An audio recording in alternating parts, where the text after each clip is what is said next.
Next is optical instruments. Optical ഇൻസ്ട്രുമെൻറ്റ്സിൽ നമുക്ക് പഠിക്കാനുള്ളത് മൈക്രോസ്കോപ്പ് ആൻഡ് ടെലസ്കോപ്പ്. ഇത് രണ്ടുമാണ് പഠിക്കാനുള്ളത്.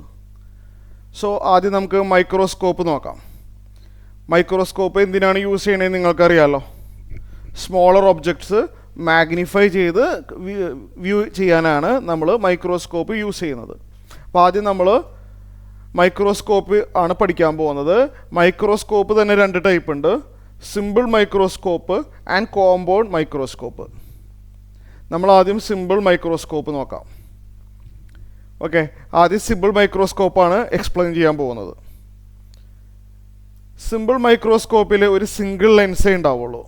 സിമ്പിളായിട്ടുള്ള മൈക്രോസ്കോപ്പ് മനസ്സിലായില്ലേ? ഒരു ലെൻസ് ഉണ്ടാവും. ആ ലെൻസ് ഉപയോഗിച്ചിട്ട് നമ്മൾ ഒബ്ജക്റ്റിനെ മാഗ്നിഫൈ ചെയ്ത് എടുക്കുന്നു. പക്ഷെ ഒരു സിംഗിൾ ലെൻസ് ആണെന്നുണ്ടെങ്കിൽ അത് ഒരുപാട് മാഗ്നിഫിക്കേഷൻ ഒന്നും കിട്ടില്ല. മാക്സിമം പോയാൽ 6 ടൈംസ് ഒബ്ജക്റ്റിനേക്കാളും ഒരു 6 ടൈംസ് ഏകദേശം മാഗ്നിഫൈ ചെയ്തൊക്കെ കിട്ടുള്ളൂ. നല്ല മാഗ്നിഫിക്കേഷൻ ഹൺഡ്രഡ്സ് ഓഫ് അല്ലെങ്കിൽ 100, 200 അല്ലെങ്കിൽ തൗസൻഡ്സ് അത്രയും റേഞ്ചിൽ മാഗ്നിഫിക്കേഷൻ കിട്ടണമെങ്കിൽ വേറൊരു ടൈപ്പ് മൈക്രോസ്കോപ്പാണ് യൂസ് ചെയ്യേണ്ടത്, കോമ്പൗണ്ട് മൈക്രോസ്കോപ്പ്. സിമ്പിൾ മൈക്രോസ്കോപ്പ് ചെറിയൊരു മാഗ്നിഫിക്കേഷനേ കിട്ടുള്ളൂ. അപ്പോൾ സിമ്പിൾ മൈക്രോസ്കോപ്പിൽ ഒരു സിംഗിൾ കോൺവെക്സ് ലെൻസേ ഉണ്ടാവുള്ളൂ, കോൺവെക്സ് ലെൻസ്. ഓക്കെ, അപ്പോൾ ഇതിൻ്റെ വർക്കിംഗ് പ്രിൻസിപ്പിൾ പറഞ്ഞുതരാം. We have A convex lens. Okay, ഇത് ഞാൻ പ്രിൻസിപ്പൽ ആക്സിസ് വരച്ചതാണ് ഈ കാണുന്നത്. ഓക്കെ, അറിയാമല്ലോ അതെന്താണെന്നുള്ളത്. ഇതിന് ഫോക്കസ് ഉണ്ടാവുമല്ലോ അല്ലേ? ലെഫ്റ്റ് സൈഡിലുള്ള ഫോക്കസ് F1 എന്ന് ഡിനോട്ട് ചെയ്യാം. ഫോക്കസ് എന്ന് പറഞ്ഞാൽ അറിയാമല്ലോ, ഇങ്ങനെ ഒരു പാരലൽ റേ അവിടെ നിന്ന് വരാണെന്നുണ്ടെങ്കിൽ കൺവെർജ് ചെയ്ത് ഇങ്ങനെ പോവും. അതാണ് നമ്മൾ F1 എന്ന് ഉദ്ദേശിച്ചത്. ക്ലിയർ? മനസ്സിലായല്ലോ. ഇനി റൈറ്റ് സൈഡിലും അതേ ഡിസ്റ്റൻസ് അകലെയായിട്ട് റൈറ്റ് സൈഡിലും അതേപോലെ ഫോക്കസ് ഉണ്ടാവും. എന്ന് വെച്ചാൽ ഇങ്ങനെ ഒരു പാരലൽ റേ വന്നു കഴിഞ്ഞാൽ കൺവെർജ് ചെയ്ത് ഇങ്ങനെ പോവും. ഓക്കെ, ലെഫ്റ്റ് സൈഡിലും റൈറ്റ് സൈഡിലും ഫോക്കസ് ഉണ്ട്. ഓക്കെ, ഇവിടെ ശ്രദ്ധിച്ചിരിക്കുക. ഇവിടെ പറയാൻ പോകുന്നത് നമ്മളൊരു ഒബ്ജക്റ്റ് വെക്കുകയാണ്. നമ്മളൊരു ഒബ്ജക്റ്റ് കാണുന്നുണ്ടോ? എന്തെങ്കിലും ഒരു ചെറിയൊരു ഒബ്ജക്റ്റ് F1നും ഒപ്റ്റിക്കൽ സെൻറ്ററിനും F1നും ലെൻസിനും ഇടയ്ക്കായിട്ട് ഞാനൊരു ഒബ്ജക്റ്റ് വെക്കുകയാണ്. ചെറിയൊരു ഒബ്ജക്റ്റാണ്, വളരെ ചെറിയൊരു ഒബ്ജക്റ്റാണ് വെക്കുന്നത്. എ ബി എന്ന് പറഞ്ഞൊരു വെർട്ടിക്കൽ ഒബ്ജക്റ്റ് വെച്ചിരിക്കുകയാണ്. ഞാനിവിടെ ലെഫ്റ്റ് സൈഡിൽ നിന്ന് വാച്ച് ചെയ്യുകയാണ്. ഞാനിതേ ഇവിടെ റൈറ്റ് സൈഡിൽ നിന്ന് വാച്ച് ചെയ്യുകയാണ്. റൈറ്റ് സൈഡിൽ ഞാൻ നിൽക്കുന്നു. ലെൻസിൻ്റെ ഈ സൈഡിലൊരു ഒബ്ജക്റ്റ് വെച്ചിട്ട് ഇവിടെ നിന്ന് ഞാൻ വാച്ച് ചെയ്യുകയാണ്. എ ബിയുടെ ഇമേജ് എങ്ങനെയാണ് വരുന്നതെന്ന് നമുക്ക് നോക്കാം. യൂസിങ് റേ ഡയഗ്രാംസ് എ ബിയുടെ ഇമേജ് കിട്ടുന്നത് എങ്ങനെയാണെന്ന് നമുക്ക് നോക്കാം.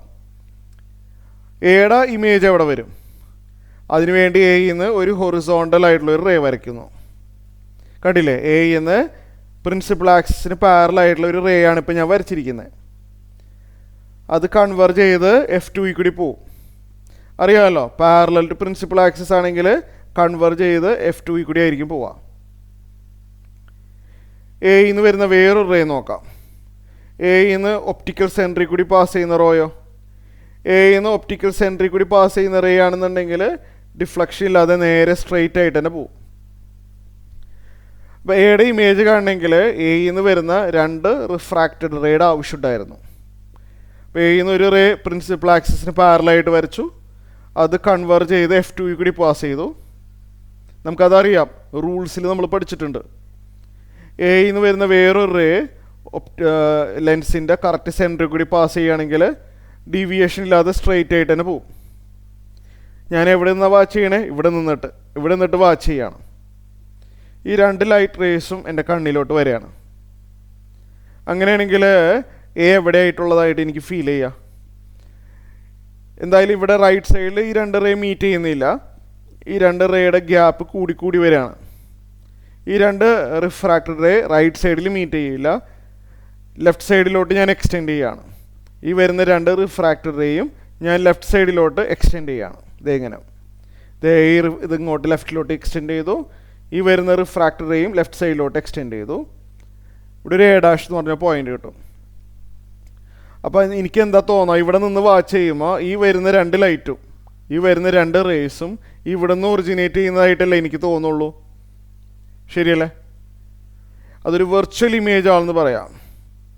ഇവിടെ നമ്മൾ എന്തെങ്കിലും ഒരു സ്ക്രീൻ വെച്ച് കഴിഞ്ഞാൽ ഒന്നും കിട്ടാൻ പോണില്ല. നമ്മൾ ഇവിടുന്ന് വാച്ച് ചെയ്യുമ്പോൾ ഇവിടുന്ന് ഈ രണ്ട് ലൈറ്റ് റേസും ഇവിടുന്ന് വരുന്നതായിട്ട് എനിക്ക് തോന്നുന്നതാണ്. എ ബി എന്ന് പറഞ്ഞ വെർട്ടിക്കലായിട്ട് വെച്ചത് കൊണ്ട് image also vertical. A dash B dash clear ആയല്ലോ. A dash B dash vertical image. അപ്പോൾ നമുക്കൊരു വെർച്വൽ ഇമേജ് കിട്ടി. അപ്പോൾ ഒബ്ജക്റ്റ് എൻലാർജ് ചെയ്തിട്ടുള്ള ഇമേജാണ് ആൻഡ് ഇറക്റ്റ് ഇമേജാണ്. ഇത് ഇറക്റ്റാണ്, അതേപോലെ മാഗ്നിഫൈഡ് ഇമേജാണ്. അപ്പോൾ ഇങ്ങനെ നമുക്ക് ഇതാണ് സിമ്പിൾ മൈക്രോസ്കോപ്പിൻ്റെ working principle. We get a magnified image using a simple convex lens. Object എവിടെ വെക്കണം എന്ന് ചോദിച്ചു കഴിഞ്ഞാൽ എവിടെ വെക്കണം? ഫോക്കസിനും ലെൻസിനും ഇടയ്ക്കായിട്ട് വെച്ച് കഴിഞ്ഞാൽ നമുക്ക് ഇങ്ങനെ ഒരു ഇമേജ് കിട്ടും. നമുക്ക് മാക്സിമം മാഗ്നിഫിക്കേഷൻ കിട്ടണമെങ്കിൽ എന്താണ് ഞാൻ പറഞ്ഞത്? ഈ ഒബ്ജക്റ്റിനെ മാക്സിമം മാഗ്നിഫൈ ചെയ്ത് കിട്ടണമെങ്കിൽ എന്തായിരിക്കണം എന്നറിയാമോ? എന്തായിരിക്കണം എന്ന് വെച്ചാൽ ഈ ഇമേജ് മിനിമം ഡിസ്റ്റൻസ് അകലെയായിരിക്കണം. അതായത് മിനിമം ഡിസ്റ്റൻസ് എന്ന് പറഞ്ഞാൽ 25 സെൻറ്റിമീറ്റർ അകലെ. നമ്മളിവിടുന്ന് വാച്ച് ചെയ്യുമ്പോൾ ഇതാണ് ലീസ്റ്റ് ഡിസ്റ്റൻസ് ആയിരിക്കണം.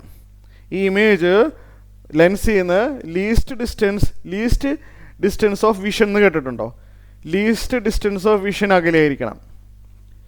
25 സെൻറ്റിമീറ്ററിന് പകരം 24 20 ആയിക്കഴിഞ്ഞാൽ നമുക്ക് തലവേദനയാവും, നമുക്ക് കണ്ണിന് വേദനയാവും, സ്ട്രെയിൻ ആവും. നമ്മളൊരു ഒബ്ജക്റ്റിനെ വാച്ച് ചെയ്യണമെങ്കിൽ അത് 25 സെൻറ്റിമീറ്ററോ അതിൽ അകലെയോ ആയിരിക്കണം വരേണ്ടത്. എന്നാൽ മാത്രമേ സ്ട്രെയിൻ ഇല്ലാതെ വാച്ച് ചെയ്യാൻ പറ്റുള്ളൂ. അപ്പോൾ മാക്സിമം മാഗ്നിഫിക്കേഷൻ കിട്ടണമെങ്കിൽ നമ്മളെ ഇമേജ് എവിടെ വരണം? 25 സെൻറ്റിമീറ്റർ അകലെ വരണം. ലീസ്റ്റ് ഡിസ്റ്റൻസ് ഓഫ് വിഷനിൽ വന്നു കഴിഞ്ഞാൽ V get A maximum linear magnification. Okay ആണല്ലോ. അപ്പോൾ 25 സെൻറ്റിമീറ്റർ അകലെ വരണം. അപ്പോൾ കുറച്ച് സ്ട്രെയിൻ എടുക്കേണ്ടി വരും. 25 എന്ന് പറയുമ്പോൾ നമ്മൾ കുറച്ച് സ്ട്രെയിൻ എടുക്കണം. കുറേ നേരം നമ്മൾ നോക്കി നിന്ന് കഴിഞ്ഞാൽ കണ്ണിന് നമുക്ക് തലവേദന വരും. എന്നാലോ പരമാവധി മാഗ്നിഫിക്കേഷൻ കിട്ടുന്നുണ്ട് 25 സെൻറ്റിമീറ്റർ അകലെ ഇമേജ് കിട്ടുകയാണെങ്കിൽ. അപ്പോൾ ആ സിറ്റുവേഷനിൽ എന്താണ് മാഗ്നിഫിക്കേഷൻ വരുന്നത്? Okay, this is case 1. Case 1 എന്ന് പറഞ്ഞാൽ maximum magnification but strain on the I. മനസ്സിലായല്ലോ? ചെറിയൊരു സ്ട്രെയിൻ ഉണ്ടാവും കണ്ണിന്, പക്ഷെ കാണാൻ പറ്റും, കുഴപ്പമൊന്നുമില്ല. കുറേ നേരം 1 മണിക്കൂർ നേരം തുടർച്ചയായിട്ട് നോക്കിക്കഴിഞ്ഞാൽ തലവേദന എടുക്കുമെന്നാണ് ഉദ്ദേശിച്ചത്. ഇറ്റ് ഈസ് വിസിബിൾ, കാണാൻ പറ്റും, കുറച്ച് ചെറിയൊരു സ്ട്രെയിൻ വരുന്നത് മാത്രം. ഓക്കെ, മനസ്സിലായല്ലോ? അപ്പോൾ in this situation, this is case 1 ആണ്. വേറൊരു കേസ് ഉണ്ട്, അത് ഇത് കഴിഞ്ഞിട്ട് പറഞ്ഞുതരാം. In case 1 what will be the magnification, അതാണ് പറയാൻ പോകുന്നത്. ഓക്കെ, നമ്മൾ ലെൻസ് ഫോർമുല ഓർമ്മയുണ്ടല്ലോ, മറന്നുപോയിട്ടില്ലല്ലോ? Lens formula, thin lens formula അല്ലേ? 1/v minus 1/u equal to 1/f. ഇങ്ങനൊരു ഫോർമുല പഠിച്ചിട്ടുണ്ടല്ലോ.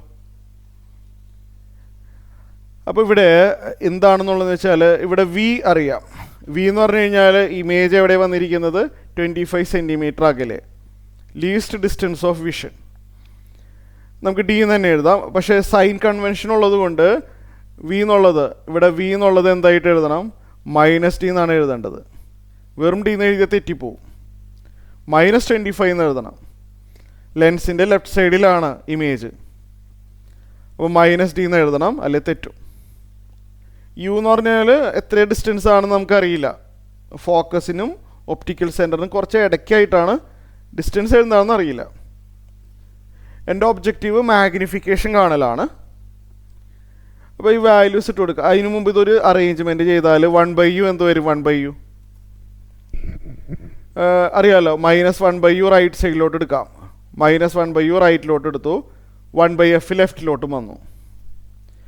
അറിയാമല്ലോ, 1/v മൈനസ് 1/f എന്ന് കിട്ടും. ശരിയല്ലേ? നോക്കിയേ, 1/u equal to 1/v minus 1/f എന്ന് കിട്ടും. ശരിയല്ലേ? അപ്പോൾ ഇതെന്ത് വരും? 1/-d മൈനസ് 1/f എന്ന് വരും. ക്ലിയർ അല്ലേ? ഇനി അടുത്ത സ്റ്റെപ്പിൽ എന്ത് വരും? 1/u ഈക്വൽ ടു മൈനസ് വേണമെങ്കിൽ കോമൺ ആയിട്ട് പുറത്തോട്ട് എടുക്കാം. 1/d പ്ലസ് 1/f എന്ന് എഴുതാം. മൈനസ് കോമൺ അല്ലേ? ഇത്രയും കാര്യങ്ങൾ ക്ലിയർ ആയല്ലോ. That is minus of D plus F divided by D F എന്ന് എഴുതാം. അത് ഞാൻ പറയേണ്ട ആവശ്യമില്ലല്ലോ, ക്രോസ് മൾട്ടിപ്ലൈ ചെയ്ത് ആഡ് ചെയ്തതാണ്. Or U equal to reciprocal എടുക്കുക. യു എന്ന് പറയുമ്പോൾ റൈറ്റ് സൈഡിൽ റെസിപ്രോക്കൽ എടുത്താൽ minus D F divide by D plus F ആവും. അറിയാമല്ലോ, റെസിപ്രോക്കൽ എടുക്കുമ്പോൾ മൈനസ് പോകുന്നില്ല, D F by D plus F ആവും. ഇതെന്തിനാണ് കണ്ടതെന്ന് വെച്ചാൽ മാഗ്നിഫിക്കേഷൻ കാണാൻ വേണ്ടിയാണ് ഞാനിത് ആദ്യം കണ്ടത്. ഇമേജിൻ്റെ സൈസ് ബൈ ഒബ്ജക്റ്റിൻ്റെ size, that is magnification. Linear magnification എന്ന് പറയും, ലീനിയർ മാഗ്നിഫിക്കേഷൻ. വേറെ രീതിയിലുള്ള മാഗ്നിഫിക്കേഷൻ ഉണ്ട്, അത് പിന്നെ പറഞ്ഞുതരാം. This is said to be linear magnification. Linear magnification എന്ന് പറഞ്ഞു കഴിഞ്ഞാൽ ഇമേജ് അടുത്താണെന്നുണ്ടെങ്കിൽ we use linear magnification. Object അകലെയാണെന്നുണ്ടെങ്കിൽ വേറൊരു രീതിയിലുള്ള മാഗ്നിഫിക്കേഷനാണ് ഉപയോഗിക്കുക. അത് ഇത് കഴിഞ്ഞിട്ട് പറഞ്ഞുതരാം നെക്സ്റ്റ് ടൈപ്പിൽ. ലീനിയർ മാഗ്നിഫിക്കേഷൻ എം കാണാനായിട്ട് ഫോർമുല വി ബൈ യു ആണ്. ലീനിയർ മാഗ്നിഫിക്കേഷൻ എന്ന് പറഞ്ഞാൽ image size by object size. V by U, V എന്ന് പറഞ്ഞാൽ മൈനസ് ഡി ആണെന്ന് പറഞ്ഞു. വി എന്ന് പറഞ്ഞാലും മൈനസ് ഡി ആ.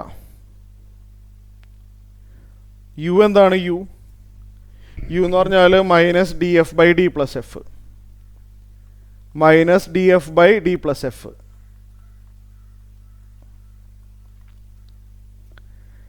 മൈനസ് മൈനസ് ക്യാൻസലായി പോവും. ആൻഡ് മൾട്ടിപ്ലൈങ് വിത്ത് റെസിപ്രോക്കൽ അല്ലേ, അറിയാമല്ലോ. D plus F by D F ആവും, multiplying with reciprocal. D plus F by D F എന്ന് വരും. അപ്പോൾ അടുത്ത സ്റ്റെപ്പിൽ ഡിയും ഡിയും ക്യാൻസലായി പോവും. So magnification, linear magnification equal to D plus F by F. Split ചെയ്ത് എഴുതിക്കോട്ടെ. ഡി ബൈ എഫ് ആദ്യം എഴുതാം അല്ലേ. സ്പ്ലിറ്റ് ചെയ്യുമ്പോൾ D by F plus F by F.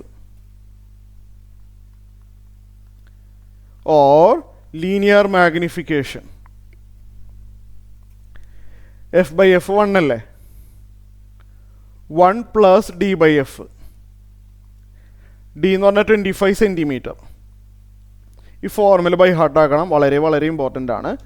അപ്പോൾ ഇത് എന്തിൻ്റെ ഫോർമുലയാണെന്ന് മനസ്സിലായോ? സിമ്പിൾ മൈക്രോസ്കോപ്പ് വെച്ചിട്ട് ഞാനൊരു ഒബ്ജക്റ്റ് ഒബ്സർവ് ചെയ്യുകയാണ്.